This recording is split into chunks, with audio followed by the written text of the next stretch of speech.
Hello, friends. Welcome back again on the Consistency in Silence YouTube channel. So, in today's class, we will be going to discuss a mains question, and parallelly, we are completing our one topic, that is continental drift theory. So, the question is,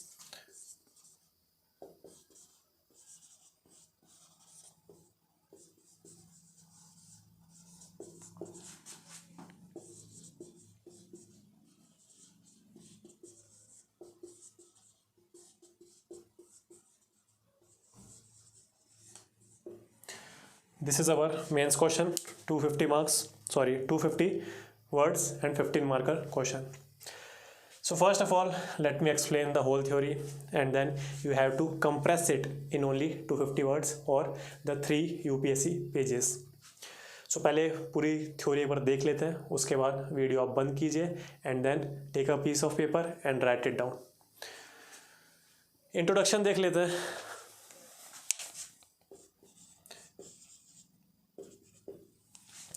See, this is the first theory that gives that how the present condition of all the continents have been reached.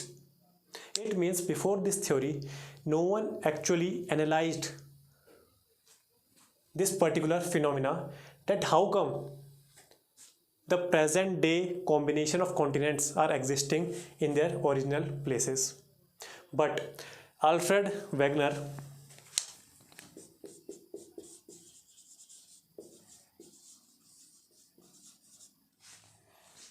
brainstormed this particular theory known as continental drift theory.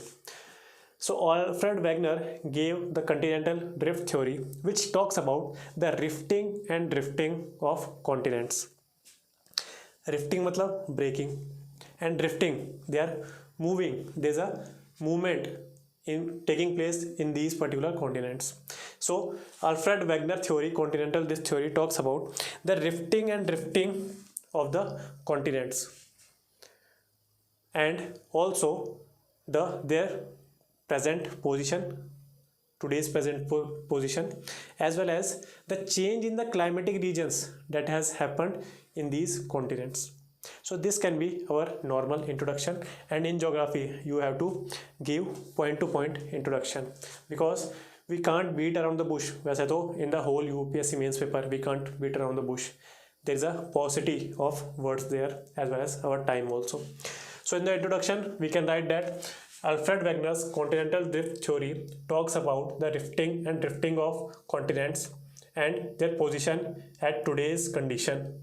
Also it talks about the change in climatic conditions in these regions. So this will be our introduction. Now what is the theory? So Alfred Wegener took some of the assumptions. These are two in parts. The first assumption is Sial is floating on Sima. Basically, what is Sial and Sima? We will be covering it in depth in the next class, but for today's purpose, assume this: Sial is the landmass, continents, and Sima is the oceanic part. Understood? So it is a full form. There's a full form of Sial, silicon and aluminium, and there's a full form of Sima also, silicon and magnesium. So the first assumption was Sial is floating on Sima, and the second assumption was that some of the forces that are responsible. What are these forces?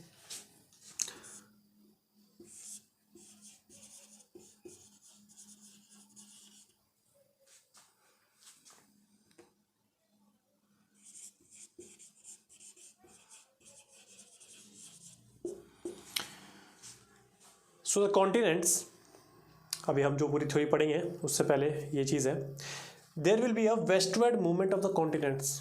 This particular movement is because of tidal force. And what is tidal force? We will cover it in the next lectures that tidal force is nothing but the gravitational pull of the sun and the moon. So that is tidal force, which is the causation of the westward movement of continents. Now there are southward movement of the continent. So it is due to the buoyancy force and the gravitational force of earth itself. So these are the some of the assumptions taken by Alfred Wegener.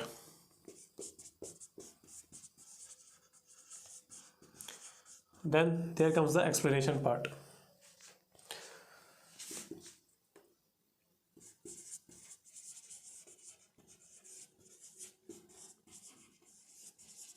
This term you have heard, Pangea and breaking of Pangea.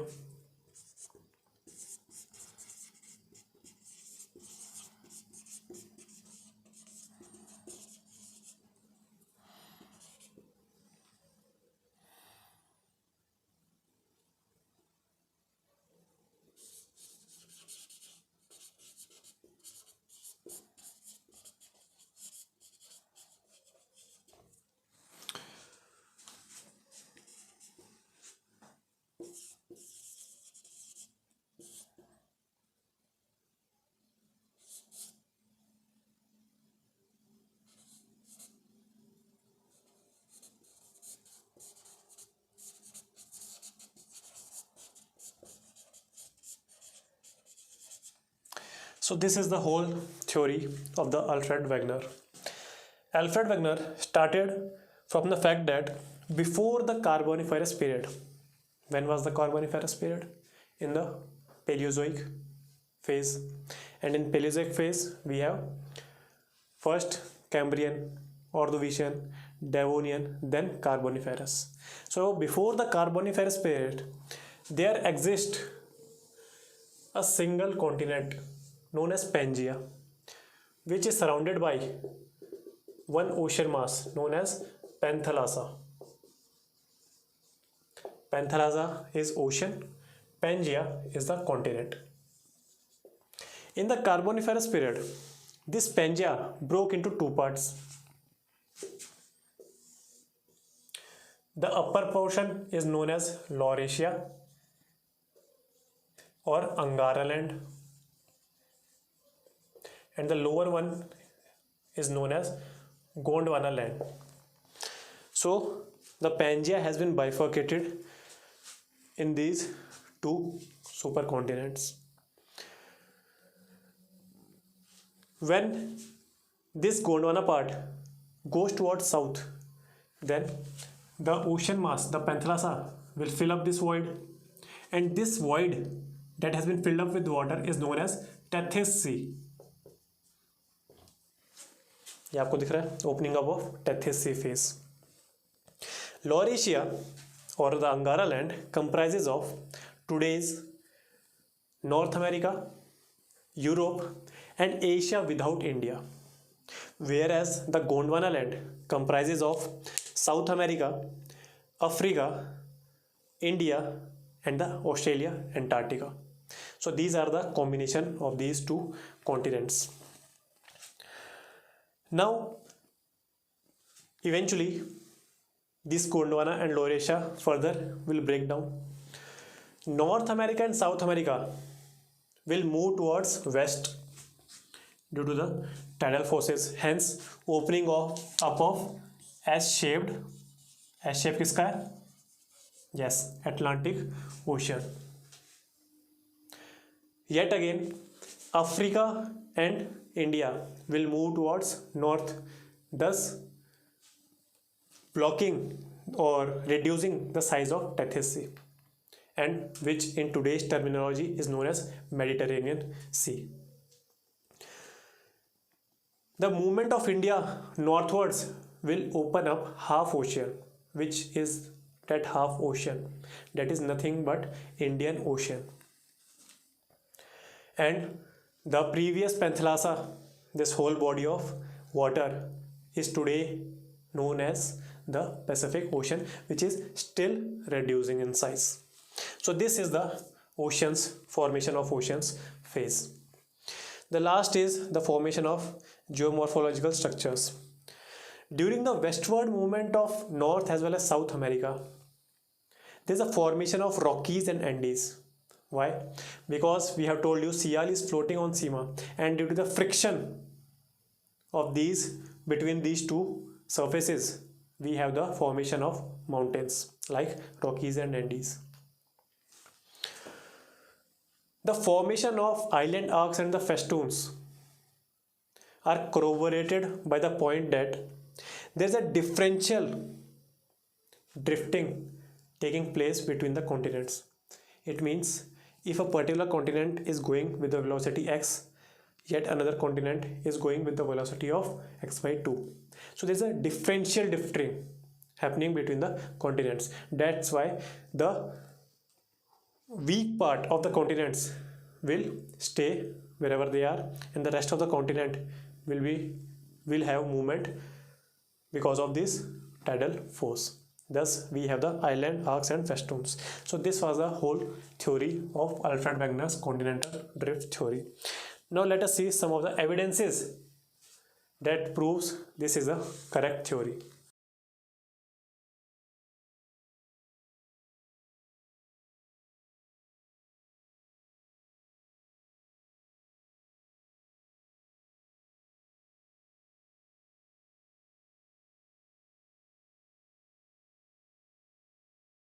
You can also draw these diagrams in the mains question. Why? क्योंकि to fetch extra marks.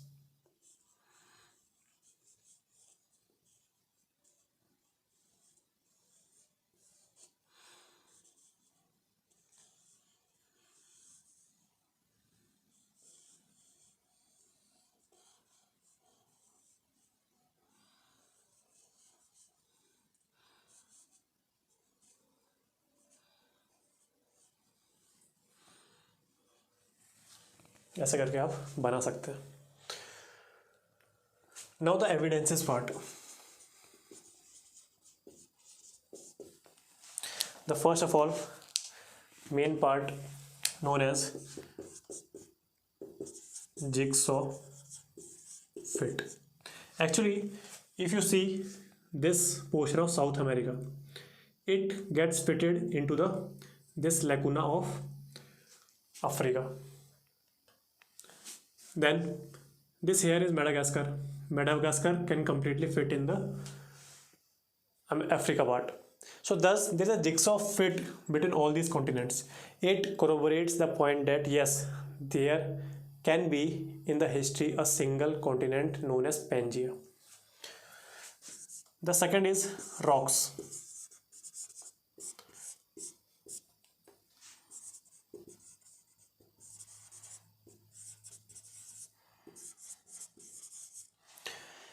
We find similar rocks in the Appalachian Mountain as well as Scandinavian mountains.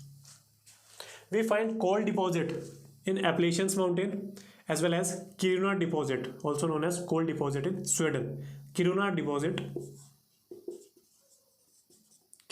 deposit in the Sweden part.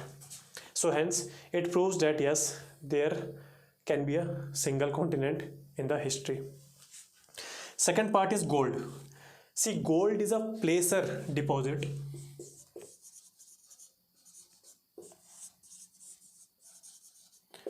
Placer deposit. It means we have the rocks made up of gold. कैसा? Impurify. Impurity है उस पूरे rock में gold के कुछ parts होते होंगे. Understood? So we have a this is the mountain. We have a rock made up of gold. Now due to the erosion and weathering process, this rock will get eroded and the gold will get accumulated at the lower riparian state. So thus we will find gold here. This is known as placer deposit. So thus gold is a placer deposit. If you find gold in the lower riparians, it means there is a rock made up of gold in the upper riparian. Understood? So gold, we find rocks made up of gold in the Brazil, and we find rock deposits in the Ghana region. So this again points out the fact that we can have a single continent known as Pangaea in the history. The third is animals.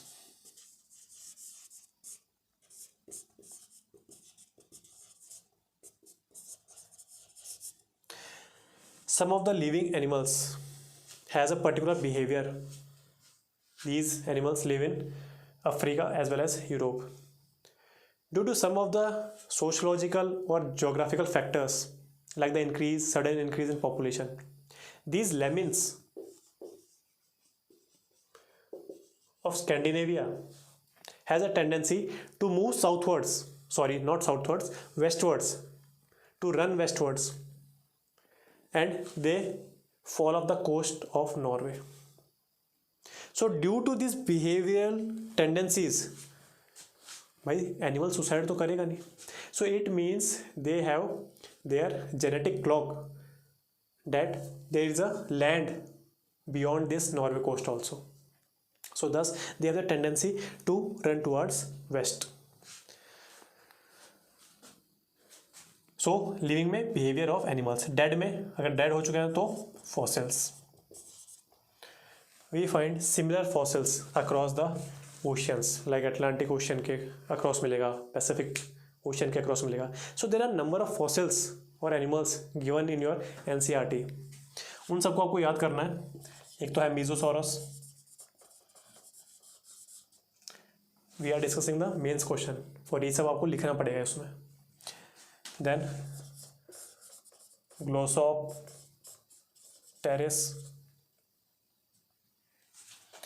ऐसे ही दो तीन और है, सिग्नोनेथस.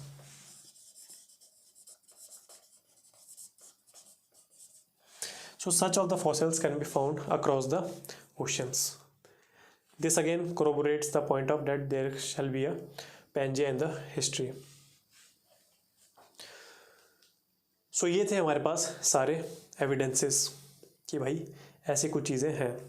Now we have covered 90% of our question, but the question is demanding that critically analyze. It means you have to find the flaws in the continental drift theory also. So 250 words में I think 180 words यहाँ तक हो जाने चाहिए. Then we will proceed to the critical examination.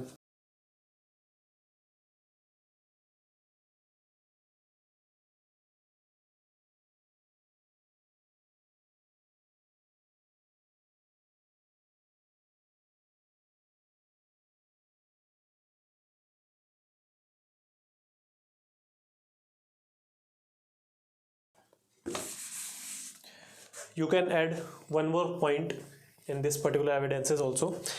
We find glacial till. It means glacial lakes भी हो सकते हैं, ग्लेशियर के रेमिनेंट्स भी हो सकते हैं. So we find glacial till in the tropics region. How come the tropics region have the glacial till? Because sun is overhead throughout the year. So in the regions like Brazil, Africa, India, we find the glacial till.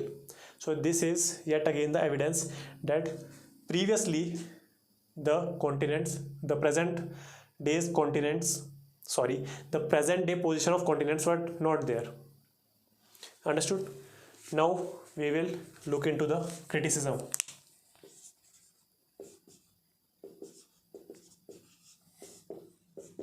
Now we have lot of modern theories which are enough to falsify this continental drift theory. First of all, the Alfred Wegener told us that there is a breaking point of Pangaea at the Carboniferous period. So why only in Carboniferous period the breaking of Pangaea happened? This can't be answered by the Alfred Wegener. So Alfred Wegener can't answer the question that why in Carboniferous period only the Pangaea broke. Second of all, the forces responsible for the rifting and drifting of continents southward and westward are not enough. the magnitude of these forces, the tidal force, is not enough to shift whole of a continent. So thus there's a error here. Then huge errors in explaining the geomorphological structures, like the formation of mountains, like the formation of island arcs and festoons. So these are the glaring errors in the continental drift theory. So such are the examples, the criticism of the continental drift theory, and yet we can conclude our answer in this way, that although it has many false fallacies, FALLACIES, although the continental drift theory has many fallacies, but it was the first theory to propagate the idea of the formation of the continents or the present position of the continents. So in this way we can conclude on a positive note. So थोड़ा सा जल्दी से revise कर लें क्या था. First of all the introduction Alfred Wegener ने introduce की है. क्या होती है? It explains the rifting and drifting of continents and their present location as well as their change in climatic regions. Second of all, assumptions, sea floats on Seema and the forces responsible. कौन कौन से थे? Westward के लिए tidal force मतलब the gravitational pull of moon as well as sun. The second is the southward force. So southward force कौन सा है? buoyancy and gravitational pull of earth itself. Then the explanation start. First of all, the breaking of Pangaea in the Carboniferous period. It means before Carboniferous period there was a single supercontinent known as Pangaea as well as one water body encompassing it known as Panthalassa. In the Carboniferous period there is a bifurcation of this Pangaea into two. First is Laurasia, comprising of North America, Europe, Asia without India, and the second is the Gondwana land, including South America, Antarctica, Africa, India and Australia. There is a formation of Tethys Sea खुल गई, so there is a opening of Tethys Sea between these void. Now there is a formation of ocean we have to explain. The North and South America drifted westwards, thus opening of S-shaped Atlantic Ocean. Africa drifted northwards, thus compacting the Tethys Sea size present day, which is known as Mediterranean Sea. India drifted northwards, thus opening up of half Indian Ocean. So this will be and last of all, the present day Panthalassa is known as Pacific Ocean. So this is the opening of oceans phase completed. Last is the formation of structures.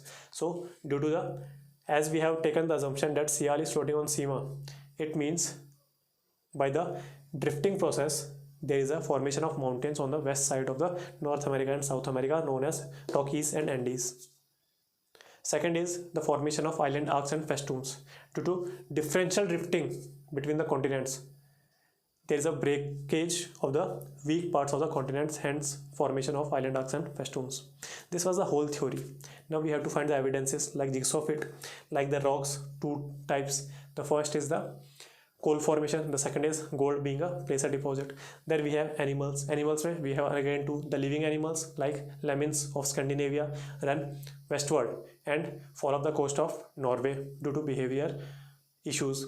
The second is the dead animals, it means fossils. So we find similar fossils across the oceans like Glossopteris, then Cygnognathus, then Mesosaurus. Then the glacial till. The equator region, which has abundance of sunshine throughout the year, has the remnants of glacial till, like in the places of Brazil, Africa and India. This signifies the fact that this present position of the continents are not there in the history. Then we have to critically analyze. So the criticism is Alfred Wegener can't able to explain that why Pangaea broke in the Carboniferous period only. Alfred Wegener can't able to explain the actual forces which are responsible for the rifting and drifting of continents. There are huge errors in the explanation of formation of the structures like mountains as well as festoon parts. So thus in the conclusion we can write that although the continental drift theory has many fallacies, but it was the first theory that has been propagated to explain the present position of the continents. So thus our mains exam as well as our one topic of geography has been completed, that is continental drift theory. In the next section we will cover yet another theories. One is convectional current theory and second is sea floor spreading theory. Then we will corroborate all the good points of these three theories, and thus we have the current theory of the plate tectonics theory. So these things we will be studying in the future classes. आज के लिए इतना ही रहने देते हैं. If your concepts are getting cleared, please like this video, share it with your friends and subscribe to our YouTube channel. तब तक के लिए goodbye, जय हिंद.